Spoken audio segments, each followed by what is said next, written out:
আসসালামু আলাইকুম, আমি মোহাম্মদ আমিনুল ইসলাম ভিভো বাংলাদেশ থেকে বলছি। আজ আপনাদের সামনে উপস্থিত হয়েছে একটা বিষয় নিয়ে, সেটা হচ্ছে আমাদের তিনটা মডেলের প্রাইস বৃদ্ধি পেয়েছে। সেটা হচ্ছে Y1S এবং Y12 এবং Y21, এবং কি জন্য বৃদ্ধি পেয়েছে সেটা সম্পর্কে আপনাদের সাথে একটু শেয়ার করব। যে কারণগুলোর মধ্যে তার অন্যতম কারণ হচ্ছে করোনা মহামারীর পর থেকে আমাদের মোবাইলে ব্যবহৃত কাঁচামালের দাম অনেক বেশি বৃদ্ধি পেয়েছে, বিশেষ করে প্রসেসরের দাম।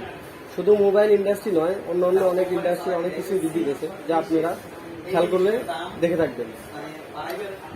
আপনারা হয়তো খেয়াল করে দেখে থাকবেন যে গৃহস্থলীর যন্ত্রপাতি, ইভেন নিত্য প্রয়োজনীয় খাবারের দাম প্রচুর বৃদ্ধি পেয়েছে। তাই বিভিন্ন কাঁচামালের বৃদ্ধি আমাদের মোবাইল ফোনের বৃদ্ধির প্রধান কারণ।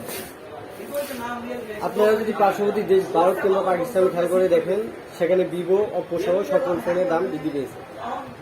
অপ্পো এবং বাংলাদেশে অপ্পো মোবাইলের দাম আগের থেকে অনেক বেশি বৃদ্ধি পেয়েছে। অপ্পো দুটি প্রোডাক্ট A16 এবং A54 আগের সেম কনফিগারেশনে 2000 টাকা দাম বৃদ্ধি পেয়েছে।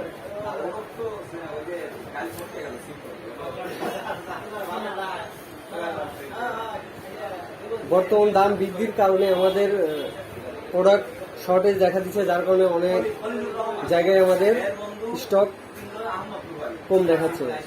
আমাদের ভিভো হেডকোয়ার্টারের নির্দেশে আমাদের নির্দিষ্ট কিছু রিটেইলারদের প্রোডাক্ট প্রদান করা হচ্ছে।